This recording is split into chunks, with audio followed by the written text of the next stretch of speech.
Joining us for the news headline this morning for stories around the world from major newspaper is Arise News analyst, drum rolls, Emmanuel, Action, Great Malavite, Efeni. Good morning, sir.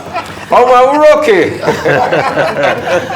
Good morning, Rufai. Yes, sir. You are doing well, showing that you were brought up in Alaja, Oru, in Delta State. Oru. Yes, Omamuri. Okay, that's good morning in Yoruba language. Thank you. Alaja.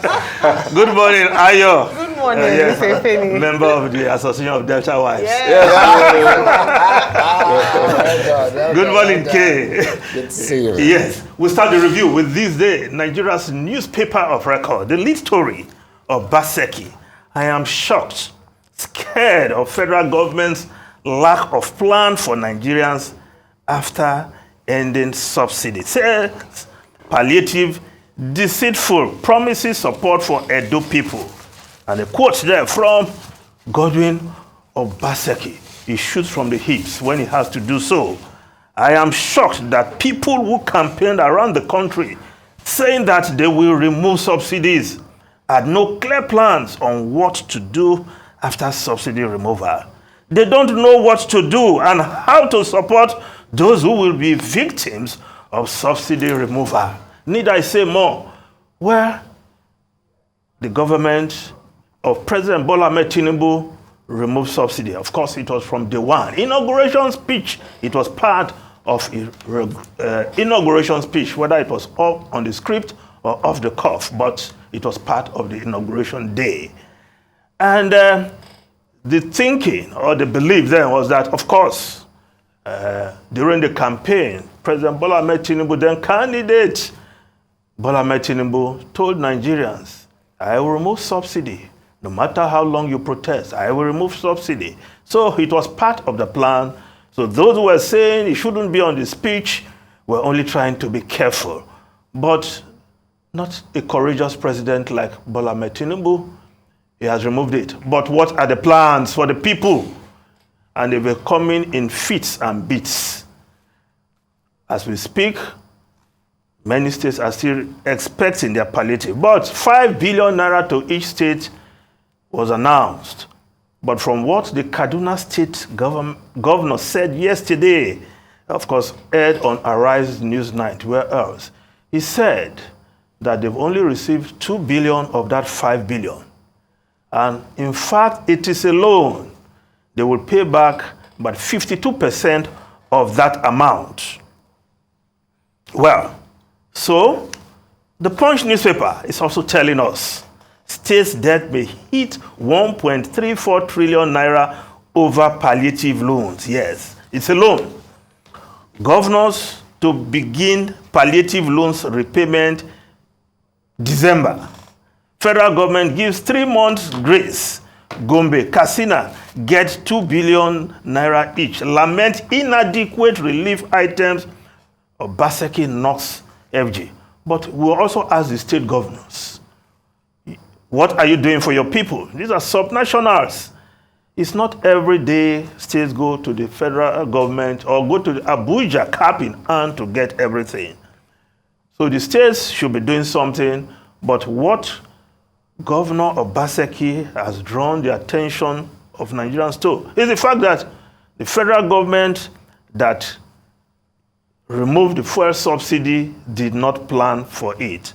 And as such, the measures to cushion the effects of the removal is not trickling down because it's coming in bits and as if nothing was planned.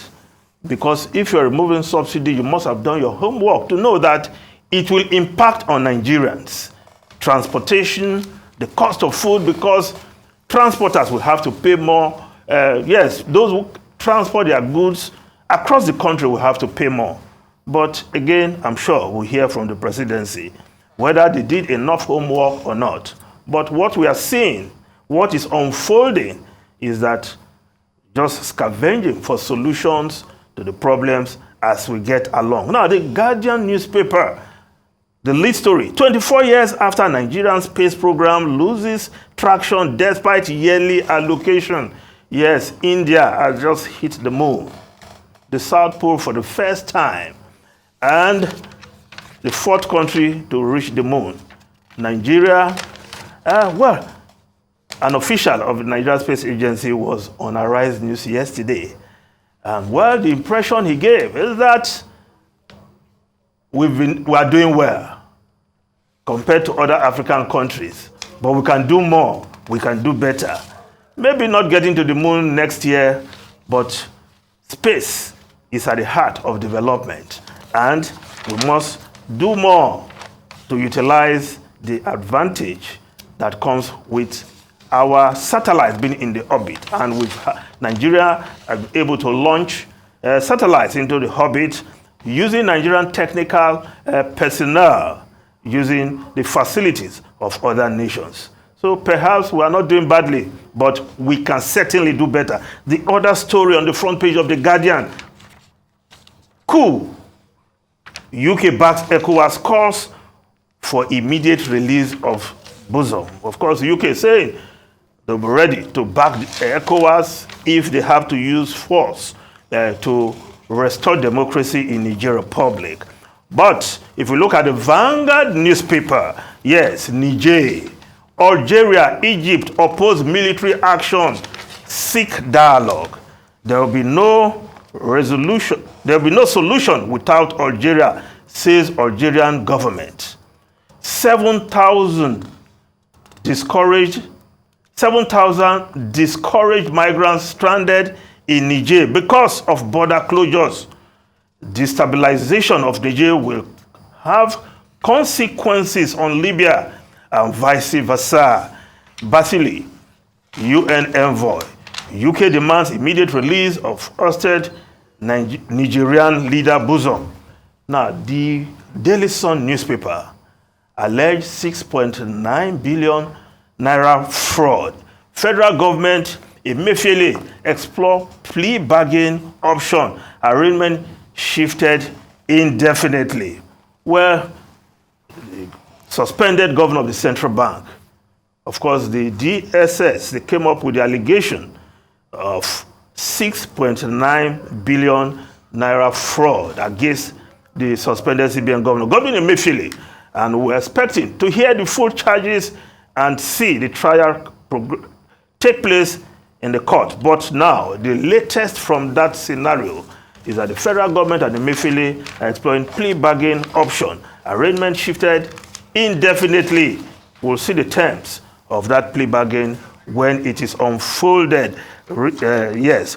Now, the New Telegraph newspaper, APC, more trouble for the ruling party over National Working Committee positions. Ganduje shuns humanitarian minister at party secretariat as Edo replaces Cross River.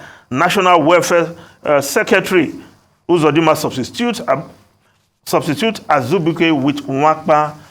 The Oshiomole connection. Of course, APC and, of course, their internal politics. But the APC story that is also on the front page, below the photograph, New Telegraph, Lagos Assembly rejects Abayomi, 16 other commissioners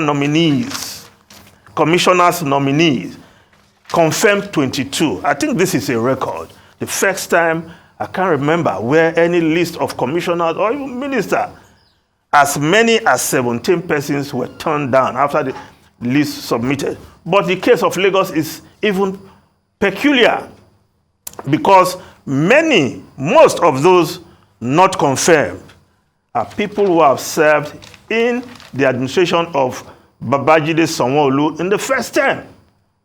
And you say one good term deserves another, perhaps. That's why he renominated them as commissioners. But the other thing is that they are mainly technocrats. Professor Abayomi stands out. Nobody can forget that face. Who took the war against COVID on his shoulders, and he delivered excellently well. And of course, others on that list. So is it a matter of the politicians don't want the technocrats to be part of the government, putting politics first, thinking of the next election? That's how politicians think. They think of the next election, but think of the job you have to do now. Because many of these guys did very well. Benga Motosho and, of course, Gube, they all performed well in office. So why is the Lagos State Assembly rejecting these guys? The Education Commissioner who put a soul into that ministry. Yes. So perhaps we'll dig in and look for the politics behind this rejection. And I hope the APC will do something about it. And Tinubu, President Bola Ahmed Tinubu is not too busy in Abuja to look at what is happening in Lagos. Perhaps, maybe he's too busy, so the boys are taking charge here. But they should do it well. That's what we're saying. Olu is capable of handling his own let's see how he situation. handles this. Yes. All right. Thank you so much, Mr. Feni. We're out of time now, so we need to go. But we'll see you again tomorrow for another edition of the Newspaper Review.